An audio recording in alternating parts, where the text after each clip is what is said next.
de historia y paz, campesino de tierra y volcán, de hermandad con la naturaleza, de eterna belleza que se hace ciudad. Radio Chilena de Talca, el sitio del trueno poniendo su voz. Radio Chilena es paisaje, sembrando un mensaje de amistad y amor. Radio Chilena es noticia, palabra, primicia, deporte, canción. Radio Chilena es el canto del Maule, voz de la región.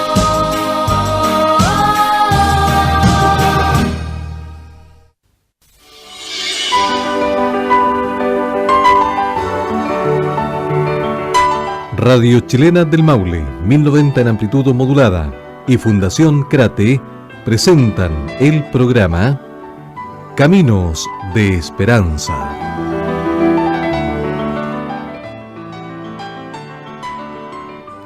Bienvenidos, bienvenidas a una nueva edición del programa Caminos de Esperanza de Fundación Crate a través de Radio Chilena del Maule. Estamos en vivo y en directo, son las 11:18, empezamos un poquito tarde, pero más vale tarde que nunca. Nos escuchas por el 90.9 FM, por el 1090 AM y en la comuna de Molina por el 92.1, comunas de donde vienen nuestras invitadas del día de hoy. A mi lado está Carolina Astorga, Catalina Martínez, jefa técnico y psicóloga respectivamente del PRM Nehuen. Chicas, buenos días, ¿cómo están? Buenos días. Buenos días. ¿Qué tal? Muchas gracias por la invitación y esperamos hoy día conversar y poder mostrarles quizá un poco de lo que nosotros hacemos en el PRM. Claro, lo importante del día de hoy es que vamos a abordar una temática que nunca pierde contingencia y que son las conductas sexuales apropiadas e inapropiadas en la infancia. Partamos directamente.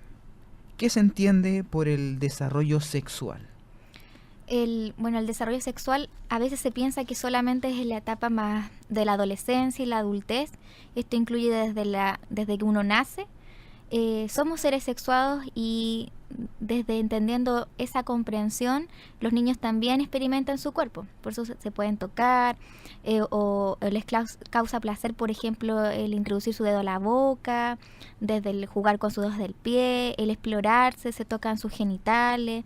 Y a la medida que van creciendo van adquiriendo otras conductas de exploración que son esperables y normales, pero también por lo mismo al comprender que la sexualidad también no es solamente lo genital, es lo sensorial, el tacto, el gusto, el olfato, el oído, son muchas cosas que nos causan placer. Y de repente el pensar que los niños no experimentan placer es un error que los adultos de repente cometemos o cometen y no comprenden por qué de repente los abusos sexuales causan tanto daño desde niñitos tan pequeños hasta la adultez. Para complementar un poco lo que dice Carolina, efectivamente, al parecer como la sexualidad fuera como un tema un poco tabú para las personas que suelen ver, no sé, a su hijo explorar su cuerpo, se asustan, pero lo importante es poder detectar cuándo es algo como apropiado, como se dice, o un poco más normal, a cuando es algo que no está dentro de lo esperable para cierta etapa evolutiva. Entonces es como, para nosotros es lo relevante como otorgar herramientas para que las familias puedan visualizar el desarrollo sexual como algo que, si bien tiene toda la relevancia, también hay formas que los padres tienen que adoptar también para poder contener a los niños, para explicarles de una forma adecuada, que ellos comprendan que ciertas cosas están bien que la hagan, con respeto a su cuerpo también, y también los padres puedan a su vez no asustarse, entender al niño, ayudarlo en ese proceso de comprensión, de curiosidad. Entonces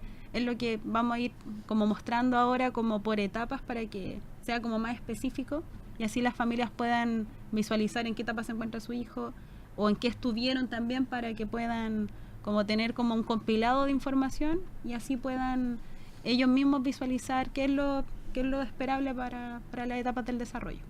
Claro, como ustedes indican, regularmente existe una cierta creencia que la sexualidad solamente se relaciona a la adolescencia y a la adultez, claro, descartando completamente los ciclos anteriores que tenemos nosotros como seres humanos. Claro. Hay un punto que Carolina mencionaba, que era lo esperable. Dentro de este contexto de las conductas sexuales, ¿cuáles son las conductas esperables dentro de los diferentes ciclos evolutivos que tenemos como seres humanos? Bueno, la primera etapa va desde que uno nace hasta los 2 años de vida, que se le llama lactancia. Y esa es la etapa que se conoce más como lo oral, y por lo tanto todo lo que implica introducir desde objetos, tomar la pechuga quizás de la mamá, todo lo que implica introducir a través de la boca. El placer que genera la boca, el probar nuevos gustos. Esa es la etapa primero de desarrollo sexual, entendiendo también el género y otras vertientes, pero hasta esa etapa todo es más bien sensorial. Si al bebé le gusta, no le gusta, es placentero para él. ¿Y esto por qué ocurre? ¿Por algún tema físico? Regularmente? Porque yo recuerdo, esto es lejano al conocimiento de ustedes, es porque a los menores, a los bebés les tienden a salir los dientes. Entonces por eso regularmente tienden a morder cosas, Claro. por la sensibilidad de las encías y cosas así. Pero eso es más grande. Al comienzo, que no se tiene los dientes en el fondo, la forma que tienen los bebés de reconocer lo que es placentero o no, como todavía no ven incluso muy bien desde que nacen, implica solamente la boca. Y por eso también se hacen tan dependientes, por ejemplo, de tomar pecho. ¿Cierto? Y cuando lloran tiene que ver también a una necesidad biológica. Está todo ligado más bien desde yo nazco como ser biológico y mi cuerpo experimenta cosas. Y a través de eso oral también es parte que de repente uno ve a los bebés que se están tocando, se juegan, se tocan sus pies y todo lo tratan de introducir a su boca o probar. Y van creciendo y eso se mantiene por un par de edades sobre los 2 años, porque incluso empiezan a probar cosas cuando están un poquito más grandes, la tierra, y uno ve que prueban y ahí las mamás o papás tienen que estar alerta porque de repente dicen mi hijo, no sé, lo veo comiendo hormigas. Y los niños dicen, sí, es que esto es como picante. Entonces ya hay una sensación y la pueden describir si es placentera o no placentera, porque no a todos nos gustan los picantes, por ejemplo, cuando vamos creciendo. Es como el descubrimiento de nuestro cuerpo y cómo yo interacciono con lo que hay afuera. Y luego vendría la etapa más de los 2 a los 5 años. Esa es la denominada etapa anal. Ahí esta etapa se centra principalmente en el control de esfínter, donde el niño experimenta placer, al acumular, retener y expulsar, el tema como de las heces se podría decir, y eso también se podría decir que se mantiene también hasta en el desarrollo sexual de los niños, pero en esta etapa lo importante es cuando transgrede ese límite. Por ejemplo, cuando ya, como mencionaba Carolina en algún momento, que es lo que vamos a ver específicamente después, cuando se empiezan a introducir objetos, etcétera. Pero es esperable que un niño experimente este placer cuando muchas veces también los papás le celebran eso de cuando van al baño, que primera vez que va al baño solito. Entonces eso también es como el tema del placer sexual en torno a eso. Y también de los 3 a los 6 años, la etapa fálica, donde la zona de gratificación es la zona genital. Eso, el tema de la sexualidad, que ya se empieza como a generar más curiosidad, el descubrir el cuerpo, el empezar a frotarse con otros, o también querer descubrir qué es lo que tiene la mujer o qué es lo que tiene el hombre. Eso también es como dentro del desarrollo sexual. Ahí se pueden rozar. Muchas veces están estos juegos de jugar como al caballito y se suben como típico que de repente el adulto cruza sus piernas, el niño se sube arriba de las piernas y juegan al caballito. Eso también tiene que ver con rozar. Y muchas veces los niños experimentan placer y cuando uno conversa con ellos como psicóloga lo mencionan y señalan ciertas cosquillitas. Pero el adulto cuando ve eso lo ve casi como cómo es posible y los retan. Como un acto pervertido. Un acto pervertido, y no, porque es una sensación física y que a ellos les genera placer. También de repente buscan muebles o objetos donde poder rozarse, entonces hay que más bien enseñarles de que no se hagan daño, porque si se vuelve compulsivo obviamente que ya sería más inapropiado porque se pueden dañar, pero también el tema que es súper esperable que ellos estén conociendo estas sensaciones físicas y que también tiendan a jugar a de repente mostrarse sus partes, o sea, cuando van al jardín, típico como que se tratan de mirar o descubrir qué es lo que tiene la niñita y qué es lo que tiene el niñito y se empiezan a mostrar, y que no eso necesariamente va a ser abuso, sino que es parte del Crecimiento. del crecimiento, La exploración. Claro. de la exploración. ¿Qué otra etapa también incluimos dentro de estas conductas sexuales esperables? Las escolares, que ya pasan los 4 años y que bordean hasta los 6 años, un poquito más, hasta los 6 o 7 años incluso. Y ahí vamos a tener conductas más bien empiezan a llegar a primero básico, se relacionan con sus compañeritos de escuela, hay un tema más social, por lo tanto lo exploratorio debería ir disminuyendo. Ya implica más el juego, el integrar, por ejemplo, con compañeros no del mismo sexo, si es que ya no viene porque ya pasó en el jardín.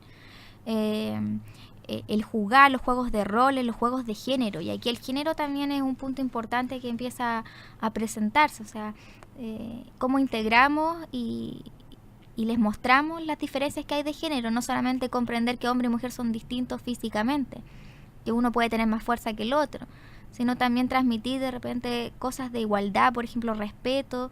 En culturas quizás o en más rurales se da en el fondo la supremacía del hombre, por ejemplo. Eso se transmite a los niños y muchas veces pueden tener juegos más bruscos o más agresivos con las niñas en el fondo, y eso también es algo que va dentro de la sexualidad, cómo yo me relaciono con el otro, y también es importante quizás trabajar en eso, no solamente el no tocas a tu compañera, sino también respeta a tu compañera o a tu compañero, no te burles de él, por ejemplo, que también aquí es súper importante en esta etapa porque configura su autoestima. Un punto importante también en esta etapa tiende a ser que van a hacer más preguntas, van a tener clases también en el colegio, entonces van a llegar quizás preguntando ya desde los 6 en adelante por las relaciones sexuales, cómo hacen los niños, por ejemplo, que ya a los papás les incomoda, y del embarazo, por qué las mujeres, por ejemplo, no sé, tienen la menstruación, o sea, van a surgir muchas preguntas y empieza también lo valórico, lo bueno y lo malo, por eso empiezan a entender los castigos, el jugar a la familia, al papá y la mamá, y también hay que poner atención a esos juegos para que no se vuelvan en el fondo más sexualizados, sino que simplemente un juego de roles, y mantener en el fondo lo que es privado y lo que no es, que ahí es donde los papás refuerzan mucho estas conductas, pero muchas veces por intromisión de terceros o de otros niños que no tienen el conocimiento de lo que es privado, o que mi cuerpo, por ejemplo, nadie me lo puede tocar, les enseña esto como un juego. Y en esto del juego, ellos en el fondo pueden incorporar pocos límites o no tener límites y se pueden exponer a que los toquen, o que ellos tocar también y no respetar que el otro yo no lo puedo tocar, o hacerle sentir una sensación que no es grata para él, como esto de probar la tierra, que no a todos les puede gustar la tierra. Entonces, ir entendiendo esto, qué es lo que es grato para el otro, por qué lo tengo que respetar, y cómo ir conociendo. Y vendría la adolescencia ahora. Sí. Ya. Como se señaló primeramente, también nosotros solemos ver que los adolescentes son los que tienen como las conductas más sexuales, o cuando están, como los papás dicen, están como con la sexualidad como a flor de piel, que reaccionan a todos los estímulos. Con la hormona revolucionada. Eso, la hormona revolucionada de la palabra. Entonces, claro, quizás es más común visualizar, no sé, pues el inicio de la vida sexual, pero es como quizás esta es la edad como más potente, se podría decir, que es como más, quizás no causa tanto shock, es ver como un adolescente entre 13 como 18 años empieza a visualizar, no sé, costumbres sexuales, empieza como también a preocuparse por, no sé, preocuparse más por sí mismo, también por los pares. Entonces son conductas quizás más esperables, y dentro de ello no sé, por lo importante es que ellos empiezan a tener más información, más acceso al tema sexual. Ahí también está como el tema de la autoestimulación, la cual empiezan, no sé, a hacer lo ideal que sea en privado, ¿cierto? También el tema de la menstruación es otro aspecto relevante para la adolescente, el tema como lo converso con la mamá, o como la mamá también ha orientado ese aspecto, o el papá, en torno a lo que es el inicio de la menstruación, el cómo uno también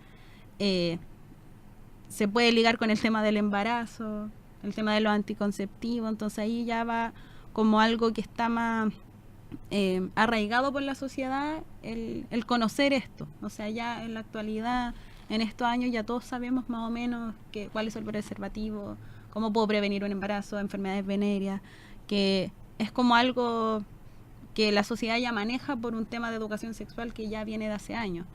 Pero lo importante es que nosotros podamos como orientar de una forma saludable a los adolescentes en esta área, que sería, no sé, pues por ejemplo, el conocer las repercusiones de estas conductas que sean como de lo sexual, pero que sea algo que sea positivo para mí y saludable. O sea, no estar exponiendo a otros niños, si yo tengo un hermanito pequeño, a mis conductas sexuales, a ver pornografía, por ejemplo, que es muy común también, que los papás tengan esa capacidad de quizás no retar, porque siempre suele suceder que retan, sancionan, castigan, pero no comprenden que es algo común para ellos. Entonces, explicar, orientar, mira, esto yo sé que te va a pasar, pero te va a pasar una etapa, después va a bajar eso, pero hay que tener cuidado, hay que tener precaución, que hay otras personas que no tenemos por qué saber tus cosas, o podemos entenderlas, pero no tenemos para qué conocer cuando tú lo hagas.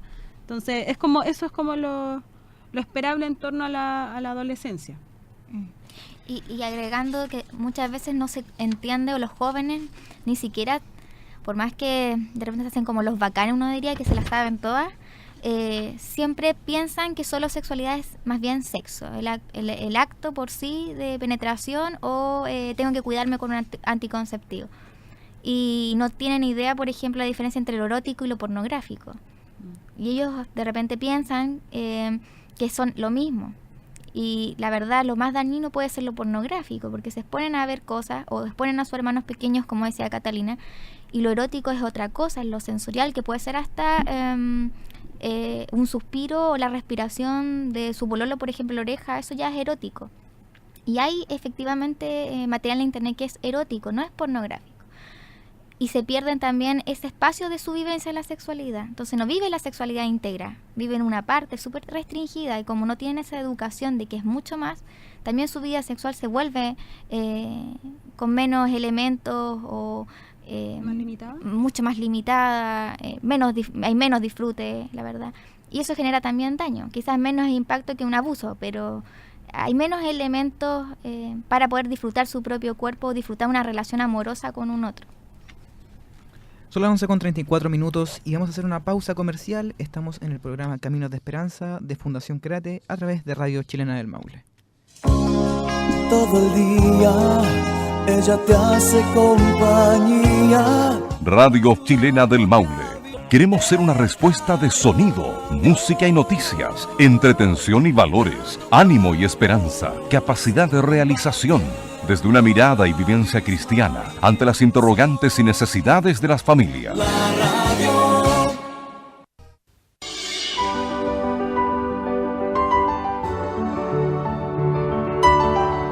En Radio Chilena del Maule, 1090 en amplitud modulada en Talca y Fundación Crate, estamos presentando el programa Caminos de Esperanza. Continuamos en el programa Caminos de Esperanza de Fundación Crate a través de Radio Chilena del Maule. Nos escuchas por el 90.9 FM, por el 1090 AM y en la comuna de Molina a través del 92.1. Estamos hablando sobre las conductas sexuales apropiadas e inapropiadas en la infancia. A mi lado está Carolina Astorga y Catalina Martínez, ambas del PRM Nehuen. Hablamos sobre el desarrollo sexual, sobre las conductas sexuales esperables, pero ahora, para que la gente conozca y orientar a padres y madres o adultos responsables, queremos saber cuáles son las no esperables, las que si los padres o madres la aprecian, deberían preocuparse. Bueno, en la infancia o la edad hasta escolar, todo lo que implica desde los 0 hasta los 12 años, 13, 14 años, cualquier situación que implica interacciones sexuales similares a lo de los adultos, actos específicos, porque los niños no deberían conocer, no sé, las posiciones de no sé qué, información demasiado específica que es imposible que un niño conozca si alguien no se la enseñó o la experimentó. ¿ya? Entonces ya eso sería algo poco común y que lo lo replica, que es lo más peligroso. Con hermanos muchas veces nos ha pasado, o con otros niños, compañeros, primos también. Comportarse también sexualmente en lugares públicos, por medio de teléfono, tecnología, se sacan ropas desnudos, niñas de 10 años, 9 años, y las publican y las mandan a sus compañeros y se exponen a situaciones sexuales, incluso dan sus antecedentes privados, en qué horario pueden llegar a la casa, por ejemplo. Entonces se exponen a muchos riesgos y eso es poco común. Otra conducta también podría ser el tener masturbaciones pero más de tipo compulsivo, o sea, frotarse, por ejemplo, con compañeros de curso o compañeras, y que las mismas niñas o los mismos profesores de repente reportan que el niño no se sintió bien, que su compañerito llegó por atrás y la tocó o la rozó de una forma que no la hizo sentir bien. Eso no es esperable tampoco, porque debería ser en una forma privada. O también andar mostrando sus genitales ya mucho más grandes en lugares públicos, por ejemplo. Tampoco sería como algo muy esperable para la edad de los niños. Inapropiadas también podría ser, Catalina.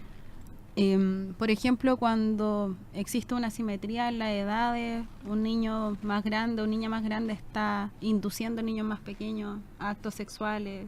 Eso también es preocupante porque existiría un tema de poder ahí o algún tipo, por ejemplo, si uno observa una manipulación o conductas coercitivas, eso también es grave, porque estamos frente a una situación o vicaria de aprendizaje en torno a someter al otro, o estamos frente a una conducta quizás que aprendió, visualizó, que también es preocupante, porque podríamos estar frente a una situación, una conducta sexualmente ofensiva de un niño quizás que frente a la ley, claro, es un niño, pero también está agrediendo y generando daño en un niño quizás más pequeño o quizás de la misma edad. Entonces eso también hay que tener mucho ojo en esas conductas. Y bueno, tampoco sería muy esperable, por ejemplo, niños, por ejemplo, queriendo tocar o hacer cosas a un niño mayor o un adulto. No sería un juego, la verdad, que se parte de la edad normativa de un niño, o cuando de repente nos toca más con adolescentes, de que tienen 14 años y están pololeando con alguien de 30 y tantos o 40 y tantos años. Eso, por más que diga que me ama, me quiere, no es esperable, porque ya el patrón sexual de ese adulto es distinto.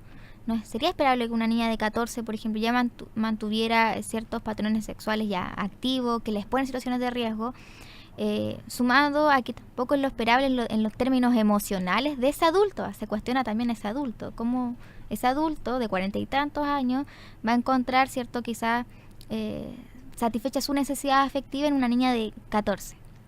¿Ya? Y nadie lamentablemente a veces dentro de la familia lo cuestiona también como algo normal, sino que dice, bueno, parece que la quiere o la cuida, y al final parece más un papá que la pareja. Se exponen y se normalizan estos abusos. En el fondo hay que tener ojo ahí. Es que frente a eso, como dice Carolina, estamos derechamente en una situación abusiva que hay que denunciar, porque si bien muchas familias nos han dicho a nosotros que pero yo con mi pareja o en estos tiempos ha cambiado o es normal, en la actualidad se conoce que no es algo normal, que si bien quizás antes nuestros abuelos se casaron así, hay un tema ahí de edad, de gustos, de que esta niña no está preparada para afrontarse un tema sexual activo a los 14 años, cuando quizás esta persona no es de su total gusto, pero el tema sexual también ahí genera como una dependencia, o también este adulto cree que encontró, como decía Carolina, el cariño, el afecto en esta niña, y también hay que cuestionar qué está pasando con ese adulto,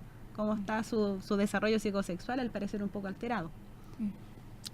Para una correcta educación o enseñanza sexual, ¿cómo los padres deben orientar a sus niños o niñas con el fin de desarrollar una vida normal o esperable a su edad?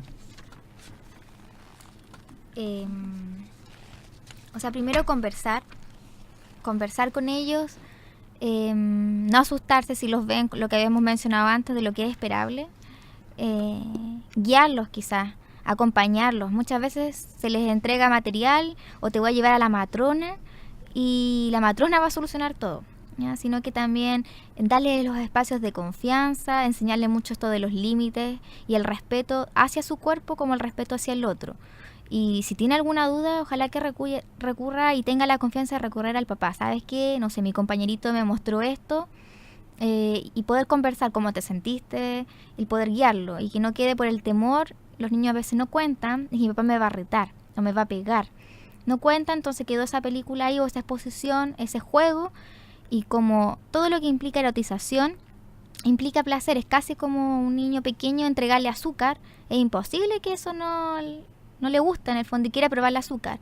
Aquí también ellos lo sienten como esas cosquillitas o un golpe eléctrico y lo quieren volver a experimentar.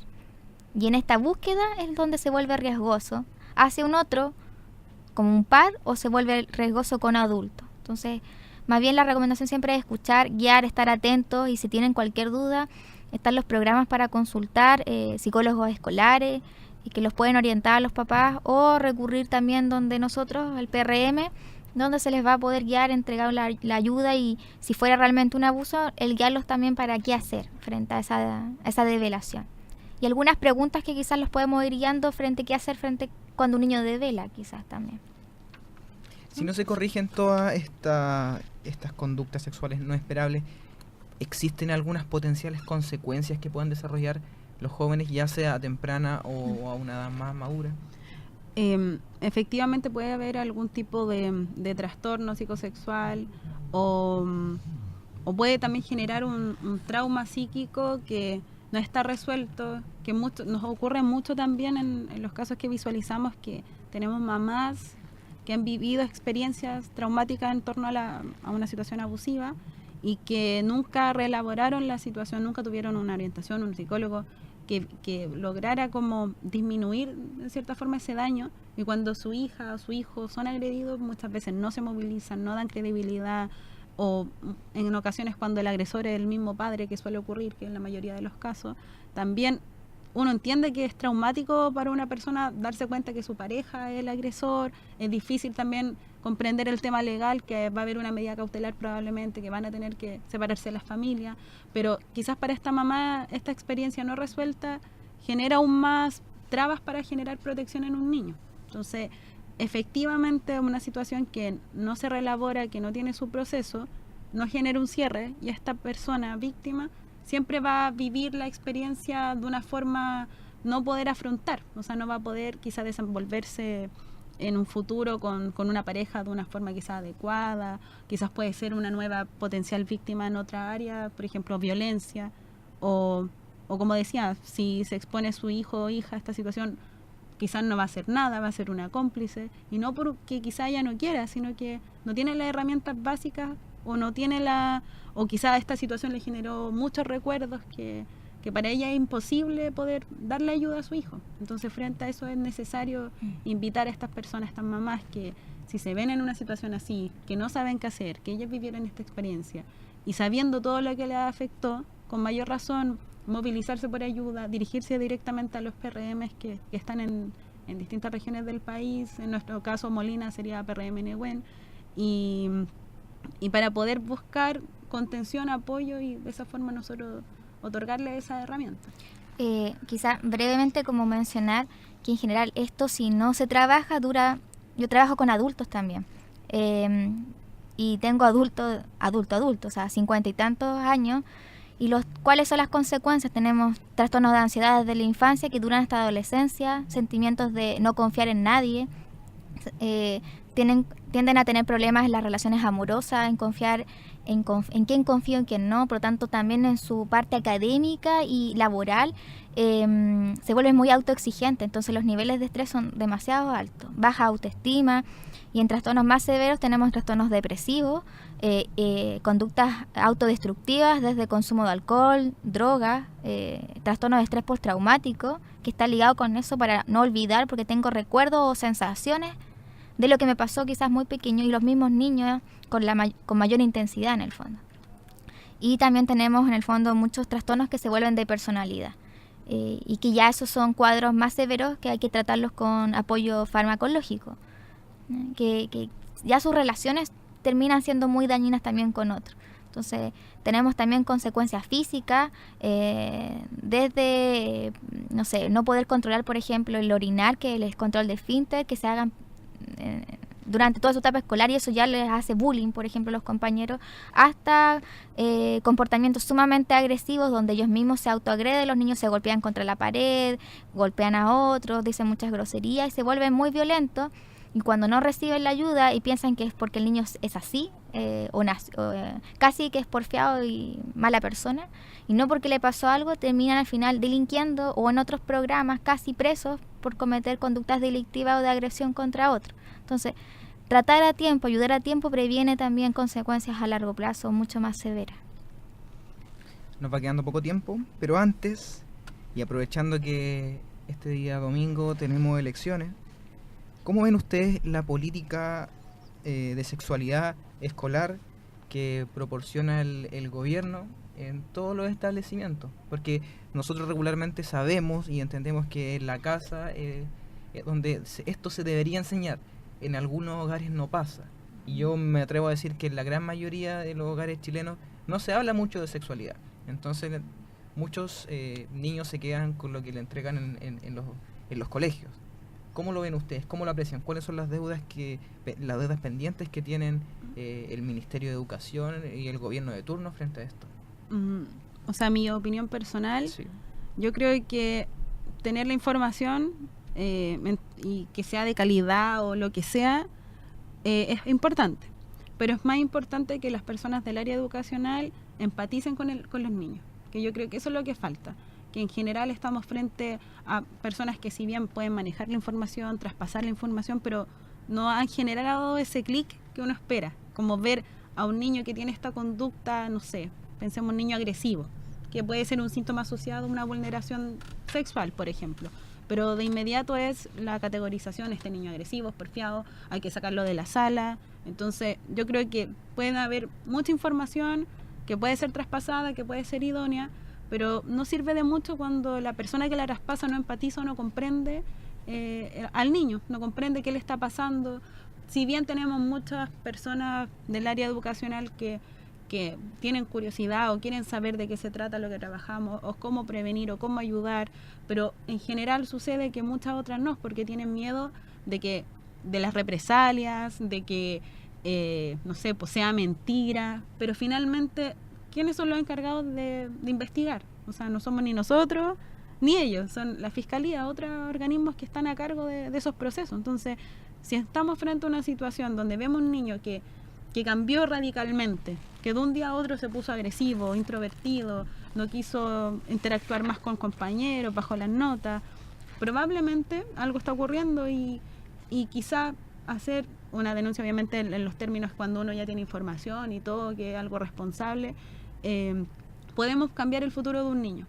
Pero a su vez creo que lo más relevante es que la información sea bajada pero aterrizada a los mismos profesores, a las personas que la transmiten, para que no sea solo un documento que vamos a promocionar porque se lo tengo que pasar al niño, sino porque un tema que yo entendí, que yo valido y me pongo en el lugar que si fuera mi hijo, si fuera yo. Que eso yo creo que es lo que falta. Y yo creo que genérico la deuda, hay una deuda de mucho tiempo con infancia. Y eso es una deuda que todavía no se paga. Así que a nivel político yo creo que ojalá todas estas promesas que hay, ojalá se hagan porque falta mucho. Los programas no dan abasto, los profesionales hacen lo que pueden y mucho más. Muchas veces sacan la mugre, nosotros lo hemos visto, con corazón para ayudar a los niños, pero falta. Y a nivel escolar hay que invertir más porque faltan programas, lo que estamos hablando, para poder entregar con profesionales con conocimiento, programas específicos quizás creados que sean formativos dentro de quizás no solamente enseñar contenido y quizás orientación y qué es la educación sexual a nivel físico, sino que es mucho más. Y quizás ahí vamos a ir avanzando, sumado a aportar más como nuestro programa PRM, de que falta también desde recursos, desde que más apoyo. Yo creo que esto no es solamente una opinión personal, algo que se discute tanto de todos los expertos académicos y otros en simposios o congresos, que hace muchos años que venimos reclamando de que se ponga más atención al área de infancia, y ojalá se haga. Perfecto. Ya son las 11:58. Agradecemos que se hayan dado el tiempo de participar en este programa. Muchas gracias, Catalina, muchas gracias, Carolina. Y ojalá volverla a encontrar acá en otra oportunidad, hablando sobre otro tema. Gracias. Muchas gracias por el tiempo. Esto es Caminos de Esperanza de Fundación Crate a través de Radio Chilena del Maule. Muchas gracias a todos quienes sintonizaron este programa. Y les recuerdo que este día domingo sobre las elecciones vayan a votar. Da lo mismo por quien sea, pero vayan. Adiós, gracias.